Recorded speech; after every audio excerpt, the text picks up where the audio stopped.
الحمد لأهله والصلاة لأهلها اما بعد فاعوذ باللہ من الشیطان الرجیم بسم اللہ الرحمن الرحیم وَلَئِن سَأَلْتَهُمْ مَنْ خَلَقَ السَّمَاوَاتِ وَالْأَرْضَ لَيَقُولُنَّ اللَّهُ قُلِ الْحَمْدُ لِلَّهِ بَلْ أَكْثَرُهُمْ لَا يَعْلَمُونَ۔ سامعین محترم، سورہ لقمان میں اللہ رب العزت نے سب سے پہلے صداقت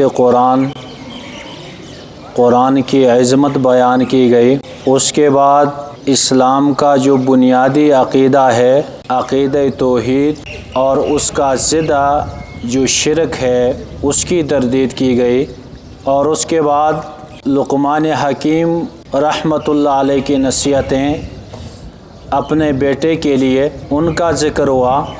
ان کے ذکر کا بنیادی جو مقصد تھا کہ مشرکین مکہ یہ لقمان حکیم صاحب کے باتوں کو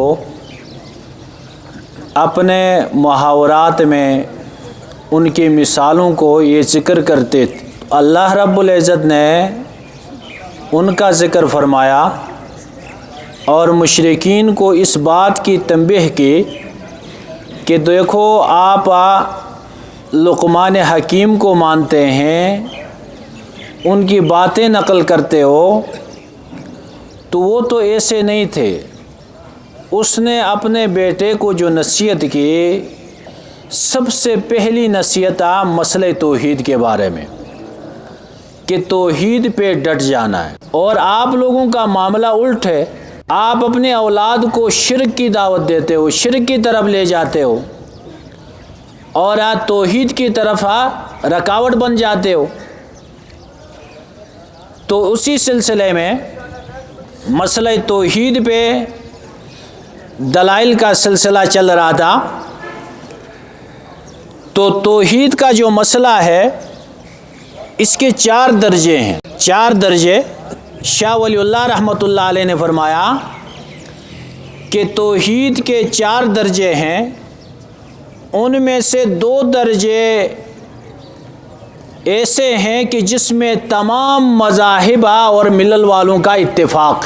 سب سے پہلا درجہ ہے اللہ رب العزت کا واجب الوجود ہونا۔ واجب الوجود کا معنی یہ ہے کہ اللہ رب العزت کی ذات ایسی ذات ہے کہ جو خود وجود میں آئے، وہ کسی دوسرے کے ذریعے سے نہیں آئے وجود۔ واجب الوجود فارسی میں خدا کا معنی خود آئے، انہیں کسی نے لایا نہیں ہے۔ تو واجب الوجود ہونے میں یہ سب کا اتفاق، چاہے وہ مشرک ہے، ہندو ہے، سکھ ہے، جو بھی ہے، سب اس بات کو مانتے ہیں اللہ کے ذات۔ اور دوسرا جو مسئلہ متفق علیہ ہے وہ خالق ہونا، کہ خالق کائنات وہ صرف اللہ کی ذات۔ اس میں بھی تمام مذاہب، تمام ملل متفق ہیں کہ اس کائنات کو پیدا کرنے والی ذات صرف ایک اللہ کی، ماسوائے دہریہ بہت کم مقدار میں جو اللہ رب العزت کے خالقیت کے منکر ہیں۔ اس کے علاوہ تمام انسان اللہ رب العزت کے خالقیت پہ متفق۔ اور تیسرا درجہ ہے مدبر ہونے کا، یہ جو نظام چلا رہا ہے یہ اللہ کی ذات چلا رہی، اس میں اختلاف۔ اللہ رب العزت کے تدبیر میں اختلاف کیا گیا۔ بعض لوگوں نے کہا کہ یہ چاند تارے یہ مؤثر ہیں، یہ نظام چلا رہے ہیں۔ بعض نے فرشتوں کو مؤثر مان لیا، عیسائیوں نے عیسیٰ علیہ السلام کو مدبر مان لیا، یہودیوں نے عزیر علیہ السلام کو مدبر مان لیا، بعضوں نے اولیاء کو مدبر مان لیا کہ یہ نظام وہ چلا رہے ہیں۔ اور چوتھا درجہ ہے عبادت کا، کہ العبادت للہ وحدہ، عبادت کے لائق صرف اللہ کی ذات۔ اس میں اختلاف ہوا۔ بعض لوگوں نے کہا کہ ہم دوسروں کی عبادت کرتے ہیں جس کے وساطت سے بات اللہ تک پہنچتی، براہ راست اللہ کو عبادت اور اللہ تک اپنا پیغام نہیں پہنچایا جا سکتا ہے، لہٰذا ہم اللہ کے مقربین کو وسیلہ اور واسطہ بنا کر اللہ تک بات پہنچا دیتے۔ تو یہ 4 درجے ہیں، تو یہاں اللہ رب العزت نے وہ پہلا درجہ ذکر فرمایا وَلَئِن سَأَلْتَهُمْ، اگر آپ ان مشرکین سے یہ بات پوچھ لیں کہ من خلق السماوات والارض، کہ یہ زمین آسمان کس نے بنایا، تو جواب میں یہ لوگ کیا کہیں گے؟ لَيَقُولُنَّ اللَّهُ، وہ کہتے ہیں یقیناً یہ سب کچھ اللہ نے بنایا۔ الحمدللہ، قُلِ الحمدللہ، آپ کہہ دیجئے کہ تمام تعریفیں اللہ کی، بل اکثرہم لا یعلمون، یہ بات تو کہتے ہیں لیکن ان میں سمجھ نہیں ہے۔ واجب الوجود بھی اللہ کو مان لیا، خالق کائنات کو بھی اللہ کو مان لیا، اب آگے جا کر عبادت کا معاملہ آتا ہے، تدبیر کا معاملہ آتا ہے، وہاں پہ وہ پھسل جاتے، کیونکہ جو خالق ہوگا وہی معبود برحق ہوگا۔ جس میں خلقیت کی صفت نہیں ہے وہ معبود نہیں بن سکتا ہے۔ للہ ما فی السماوات والارض، اللہ ہی کے ملکیت میں ہے، اللہ ہی کے اختیار میں ہے، جو کچھ آسمانوں میں ہے، جو کچھ زمین میں ہے۔ ان اللہ هو الغنی الحمید، وہ بے پرواہ ذات، مستغنی ذات، وہ ہمارے تعریفوں کے، ہمارے عبادات کے وہ محتاج نہیں ہے۔ غنی کا معنی کہ اللہ رب العزت مستغنی ہے، کسی کی کوئی ضرورت اللہ کو نہیں ہے، اور حمید اپنے ذات کے اعتبار سے وہ تعریف والے ہیں، کسی کے تعریف کرنے کی ضرورت نہیں ہے۔ مقصد یہ ہے کہ جو بھی عبادت کرتا ہے وہ اپنے فائدے کے لیے، اور جو بھی عبادت چھوڑ دیتا ہے، اللہ کے احکام کو چھوڑ دیتا ہے، نقصان بھی اسی پہ۔ اللہ کے الوہیت میں کسی طرح کا کوئی فرق نہیں پڑتا، یہ پوری کائنات عبادت چھوڑ دے، اللہ کی الوہیت میں فرق نہیں پڑے گا، اور پوری کائنات اللہ کی عبادت میں لگ جائے، اللہ کی الوہیت میں فرق نہیں پڑتا۔ وَلَوْ أَنَّ مَا فِي الْأَرْضِ مِن شَجَرَةٍ أَقْلَامٍ، اللہ کی ذات ایسی ذات ہے، اللہ کی یعنی معلومات ایسی معلومات ہیں، اللہ کی صفات ایسی ہیں، اگر اس کائنات، اس زمین کے جتنے بھی درخت ہیں ان کی قلمیں بنا لی جائے، وَالْبَحْرُ يَمُدُّهُ، اور جتنا پانی سمندر ہیں وہ سب سیاہی بن جائے، مِن بَعْدِهِ سَبْعَةُ أَبْحُرٍ، ان سمندروں کے 7 گنا اور سمندر ملا دیے جائیں۔ دنیا کے بارے میں کہتے ہیں کہ 1/4 خشکی ہے، باقی 3/4 یہ پانی پہ ہے۔ اگر ان سب پانی کو سیاہی بنا دیا جائے اور 7 گنا مزید بڑھا دیا جائے، ما نفدت کلمات اللہ، کہ اللہ رب العزت کے معلومات ختم نہیں ہوتے۔ کلمات یہاں معلومات کے معنی میں ہے یا صفات کے معنی میں۔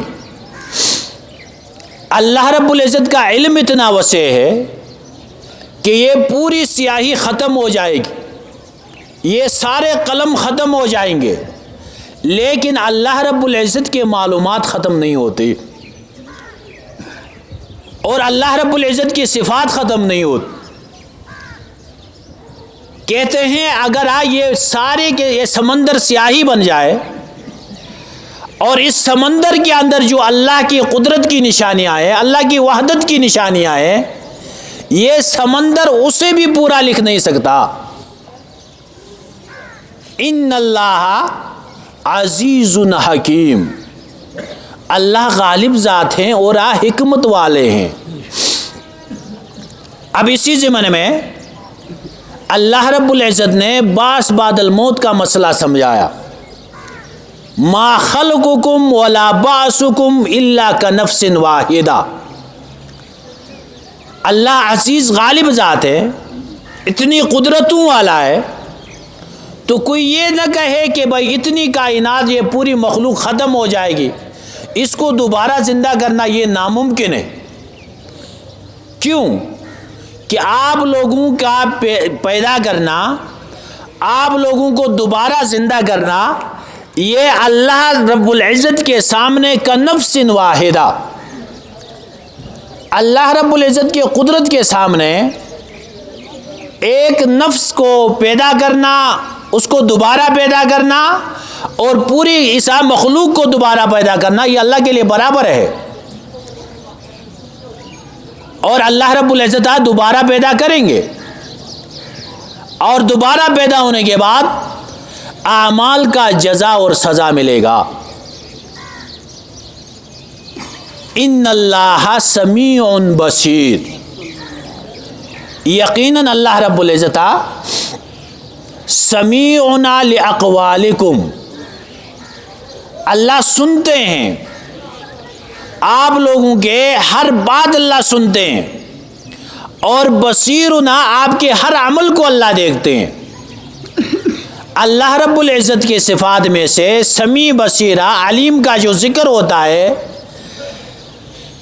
عقیدہ آخرت کے ساتھ، تو اس میں اشارہ اس بات کی طرف ہوتا ہے کہ یہ جو دوبارہ زندگی شروع ہونے والی ہے، اس میں آپ کے اعمال کا بدلہ آپ کو ملے گا، کیونکہ اللہ سنتے ہیں، اللہ دیکھتے ہیں، سب کچھ اللہ رب العزت کے پاس محفوظ ہے، اور آپ کے اعمال جیسے بھی ہوں گے، اگر اچھے اعمال ہیں آپ کو بدلہ بھی اچھا ملے گا، اگر برے ہیں تو اس کا بدلہ بھی بہت برا ہوگا۔ کیا آپ اللہ کی قدرت کی نشانیوں میں نہیں دیکھتے؟ الم ترا، کیا غور و فکر نہیں کیا؟